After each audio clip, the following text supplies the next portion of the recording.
In the headlines, Gombe commercial motorcycle rider who lost eye to thugs attack demand justice. Court asked to halt Tinubu's inauguration, extend Buhari's tenure as Peter Obi insists he will be Nigeria's president. NBC to appeal court order restraining fine imposition on broadcast stations. And on the international scene, United Nations Human Rights Report says at least 500 people believed to have died in Mali village massacre in 2022. Hello and welcome to News Update on Trust TV. I am Sagir Ibrahim.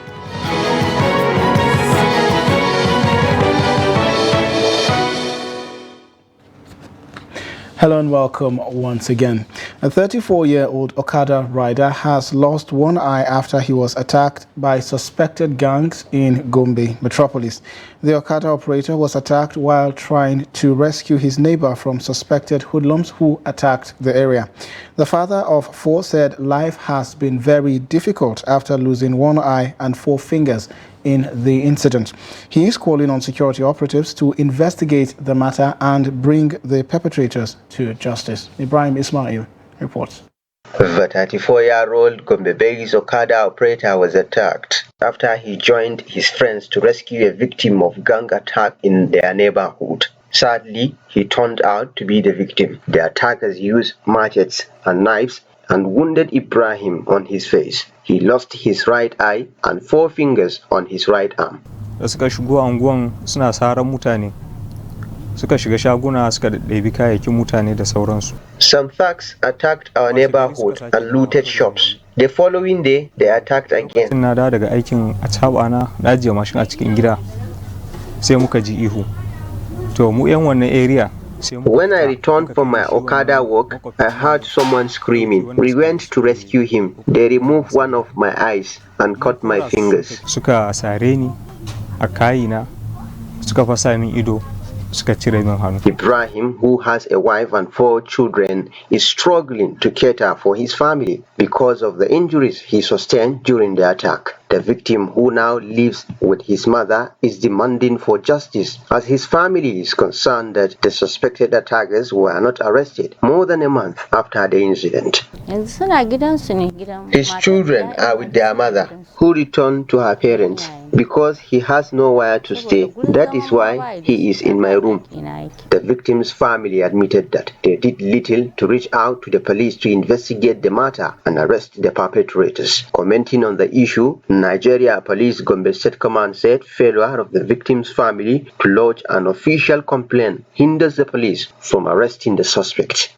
Then you will not find them again. You will not see them. What you will only hear is blame. Blaming the police for not arresting the suspects. How do you expect the policeman to know the people that carried out this act on you if without reporting, without telling them some of the clues that the person resembles so? Yes, I know the person. No, I don't know the person. You are the one to give all this information. Ibrahim, who is in pain due to the lost one eye, hopes that security agencies will guarantee the people's safety. Kuma yaran ba wai ba a san su ba, yaran an san su, an san iyayensu. We know the thugs and their parent. I want them to be punished. Their parents should compensate me for losing an eye and fingers. This is my problem. In ma ba a kama su ba, a kama iyayensu su biya ni diyan idona da hannuna. Shine babban abun da yafi damuna. Gombe has been battling with violence from thugs known as Kalare Boys, who have been unleashing mayhem on unsuspecting members of the public. Security operatives have, however, assured that the activities of the group will be curtailed to guarantee security of lives and property. Ibrahim Ismail, Trust TV News, Gombe.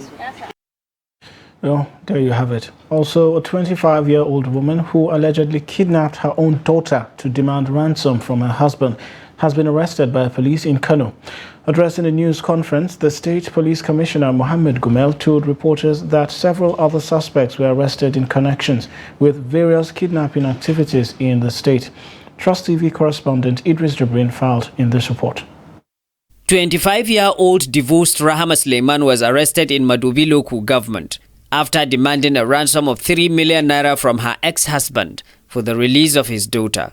In a follow-up investigation, the victim was rescued in Madobi local government. The divorced wife was arrested and confessed to have planned the kidnap, where she took her daughter to a hideout and demanded that sum of money, that is that 3 million naira. 2 days after I took the child, my parents asked me of her whereabouts. I told them I don't know. We then started looking for her. Still, I refused to say anything. In fact, I reported the incident to the police. The next day, my ex-husband came to the house and I informed him that I received a call from someone demanding 3 million naira for the release of our daughter, when in actual fact, nobody called me. But Rahama's ex-husband Kabiru Shehu believes that his divorced wife's action was a human error and has in fact reinstated her back to his house. Since I married her, she has never done something like this to me. I believe this one was a mistake. And even though we are divorced, it's no more than 28 days. And I have reinstated her back to my house. Unlike Rahama, this 45-year-old Zainab Rabiu is being accused of aiding the kidnap of her brother in Dalaloku government area of the state.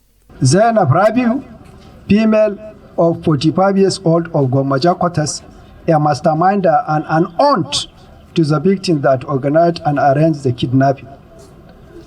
The second suspect is Abdurrashid Saidu, 27 years old.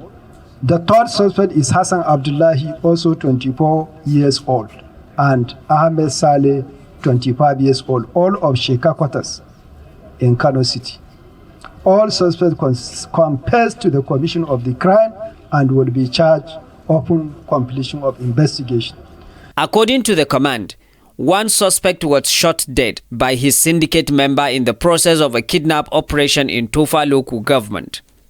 In an attempt to shoot the son, they shot their colleague, one Umar Abdullahi alias Tambaba, who died on the spot. Other suspects arrested include one Ashiru Muhammad with a large quantity of dried leaves suspected to be Indian hemp, 4 suspected kidnappers from Tudunwada, and 3 others in Rana local government area of the state. Idris Jubrin, Trust TV News, Kano. State directors of the Department of State Services are meeting in Kaduna to chart a roadmap to address insecurity challenges ravaging the northwest geopolitical region. The meeting agreed that successful security operations require an enabling environment as well as collaboration among security agencies to tackle all forms of criminality in the country. Take a look. Insurgency, cattle rustling, farmers' herders conflict, arms trafficking, and communal clashes in the northwest geopolitical zone have become increasingly overwhelming for security operatives. The meeting of state directors of security in the 7 states of the northwest is to identify gaps to address security challenges undermining the peace of the zone. Cattle rustling, farmers' herders conflicts, arms trafficking, and communal crises. These acts of criminality cut across the states of the Northwest.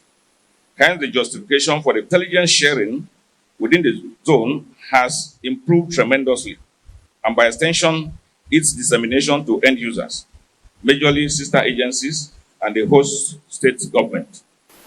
And it is very necessary for the security agencies to intensify their collaborations and partnership so that solution will be brought.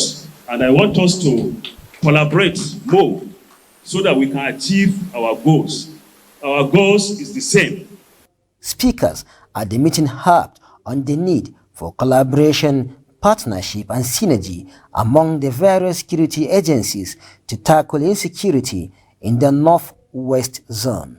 It is my wish from the judiciary that solutions at the end of the conference will be found, and I promise that we will continue to do our job in the judiciary such that we address all the issues of security in Kaduna State.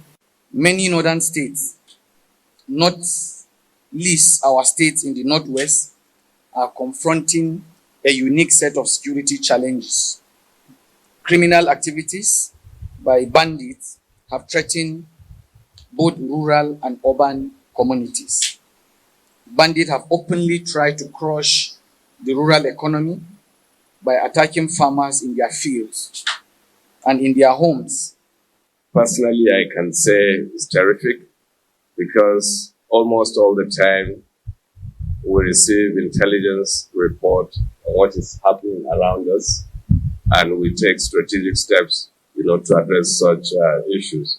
The meeting agreed that intelligence sharing among security agencies will help to curb criminal activities in the zone, and therefore the need for security agencies to continue to work together to tackle the monster of insecurity head-on. Bello Musa, Trust TV News, Kaduna. Some residents of the Federal Capital Territory have asked the Federal High Court in Abuja to stop the inauguration of the President-elect Bola Ahmed Tinubu.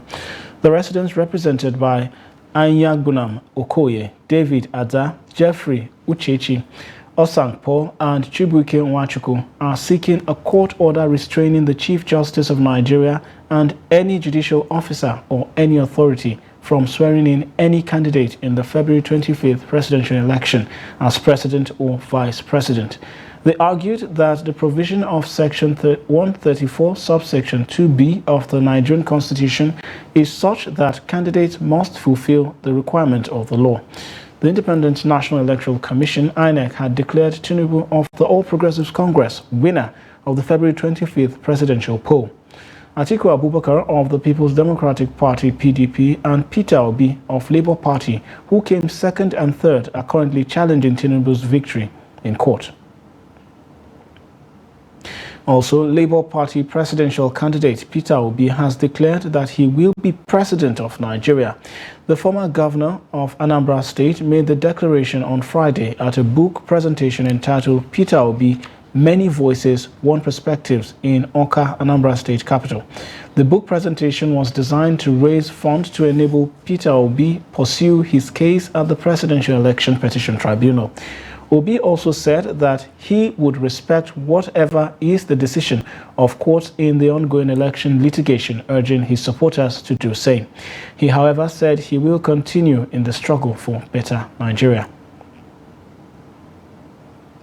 Also, President Muhammadu Buhari and his family have moved into the glass house at the presidential villa in Abuja ahead of the inauguration of the president-elect Bola Ahmed Tinubu.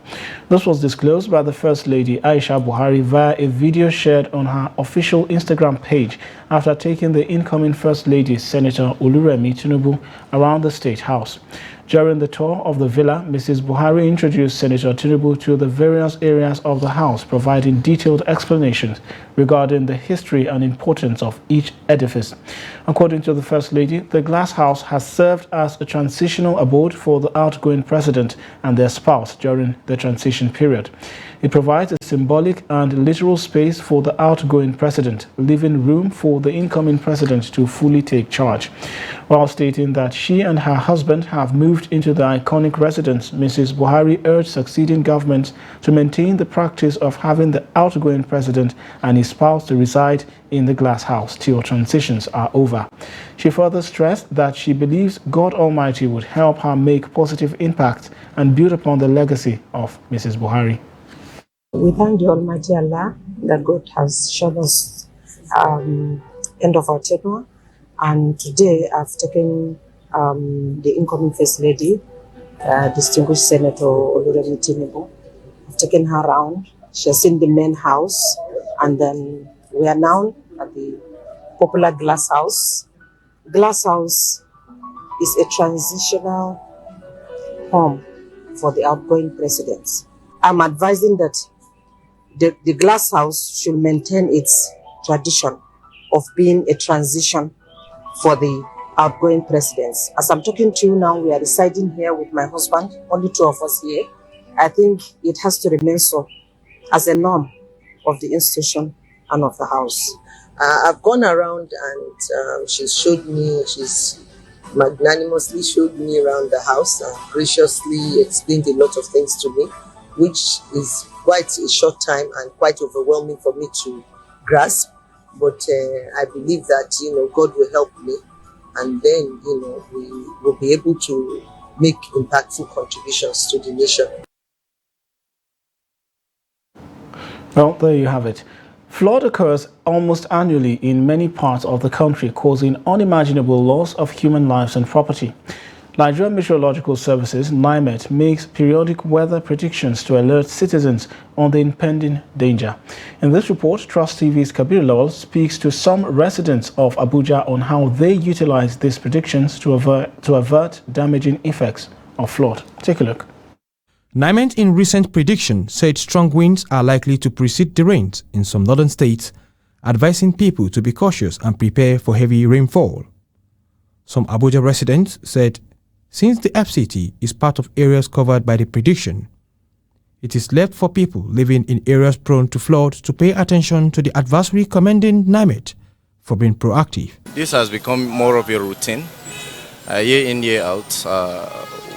We wake up every, season like this to prediction from NIMET and other, agencies like hydrological agencies and what have you. And the advice has always been to be warned. Things might happen. And taking such, advices for granted has put us where we are today.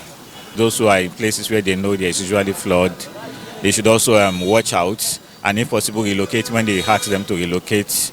I'll say for so many other people, we also have different I'll say measures we need to put in place. Those who need not to go out during the rain should not go out. Those who feel it's better for them to go and start renovating their roofing sheets and the likes. I know we saw rain yesterday and some of us saw signs of what our roofing sheets should look like. So I think everybody should start preparing so that the disaster doesn't become what is going to be far, far much more than what we expect. Some residents, however, said the government must do all within its powers to protect the people. The government needs to help the people because most of those staying in the flood-prone areas don't have any means of living there. It's because they don't have money. The government should come out and please help those who stay in the flood-prone areas to as a matter of urgency. The government should wake up. Let me tell you, some of the people that are staying in those places that flood to attack people, it's not their wish. Many of them, it's not their wish. But the fact remains is that they have no options. And we have government. Some of these people they are occupying, there are ways that government can drill the gutter or make ways for the water to go. Those people can live there. Or if you have government that is working, you could relocate them, give them another better place. The Federal Capital Territory Emergency Management Agency, FEMA, said about 24,713 inhabitants in 3 of the 6 area councils of the FCT were affected by the last year flood. Kabir Lawal, Trust TV News, Abuja.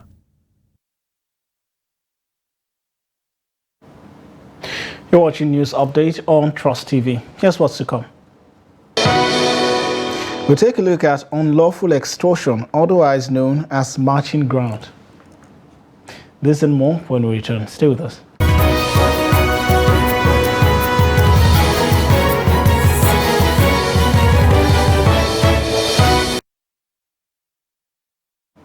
Welcome back. If you're just joining us, you're watching News Update on Trust TV. Here's a recap of our major stories. Gombe commercial motorcycle rider who lost eye to thugs attack demand justice. Court asked to halt Tinubu's inauguration, extend Buhari's tenure as Peter Obi insists he will be Nigeria's president. Moving on to more stories, the National Broadcasting Commission, NBC, said it will appeal the Federal High Court order which restrained it from imposing fines on broadcast stations. Justice James Omotosho, while ruling in a suit filed by Incorporated Trustees of Media Rights Agenda, MRA, held that NBC lacked the power to impose fines on broadcast stations. Reacting to the judgment, the NBC, in a statement signed by its Director General, Balarabe Ilila, said it had applied for a certified copy of the judgment.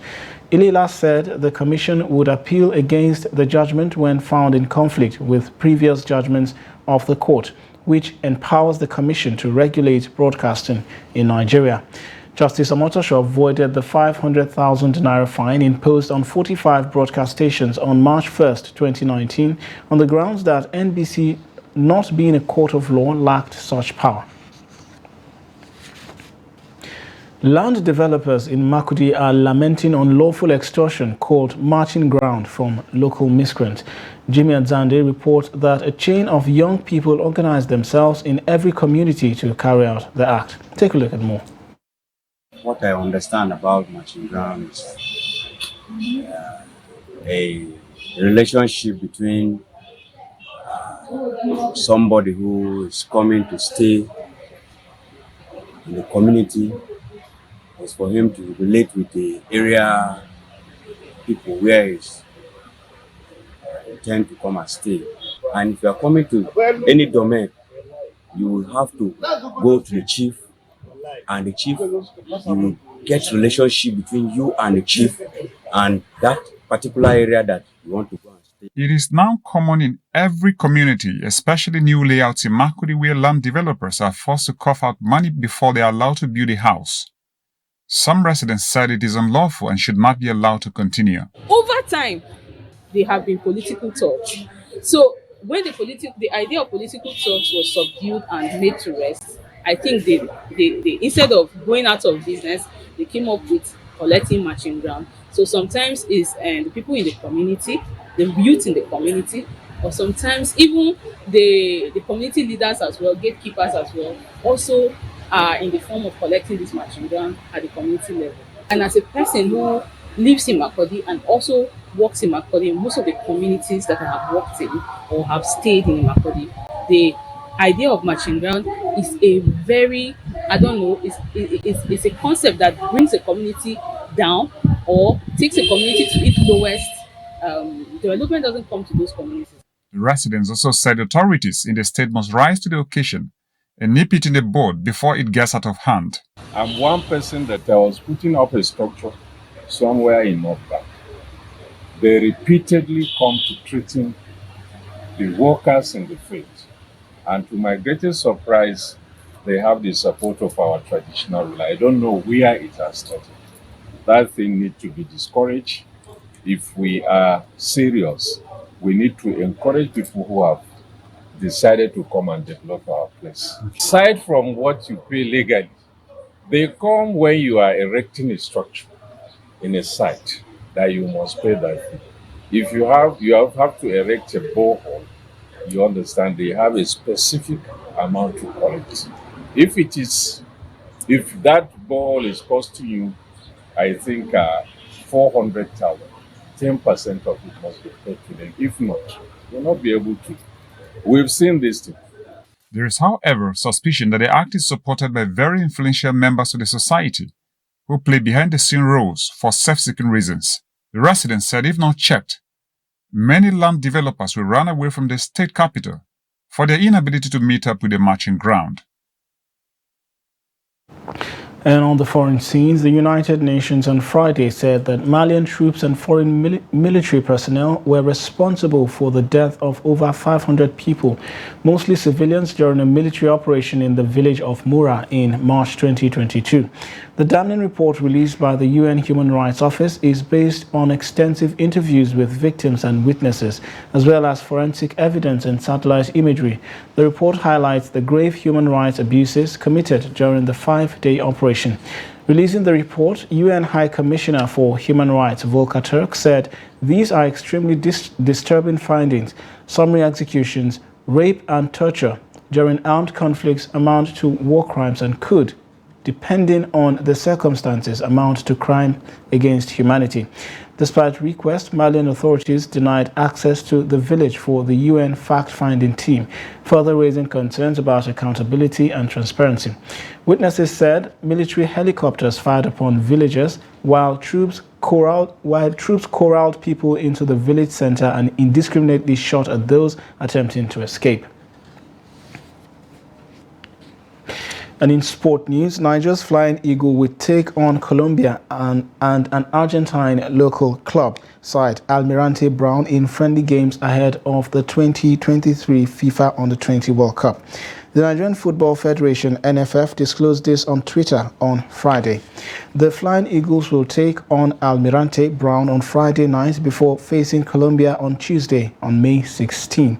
After the two friendly games, the Flying Eagles will then depart Buenos Aires for Mendoza, venue of their Group D fixtures. The Flying Eagles will begin their campaign at the World Cup against debutants Dominican Republic on Sunday, May 21. Their second game is against Italy on May 24th, while on May 27th they face Brazil. Ladan Boso's side finished third at the CAF Under-20 AFCON, which was held in Egypt. Nigeria finished second twice at the FIFA Under-20 World Cup in 1989 and 2005. Also, Lionel Messi will return to Paris Saint-Germain starting lineup on Saturday for the first time since making an unauthorized trip to Saudi Arabia. The Argentina captain was initially suspended by the club for 2 weeks for the trip, which followed PSG's home defeat by Lorient on 30th of April. The League One leaders, who have suffered 3 defeats in their past 4 home games, face AC Ajaccio on Saturday. Messi, who has a role as a tourism ambassador for Saudi Arabia, apologized to his teammates last Friday for making the unauthorized trip. The 35-year-old returned to training on Monday, having been left out of the squad for their 3-1 win at Troyes the previous day. Messi is set to leave PSG when his contract expires in summer. And with that, we've come to the end of News Update at this hour. Do well to follow us across all of our media platforms. I'm Sagir Ibrahim. Thanks for watching.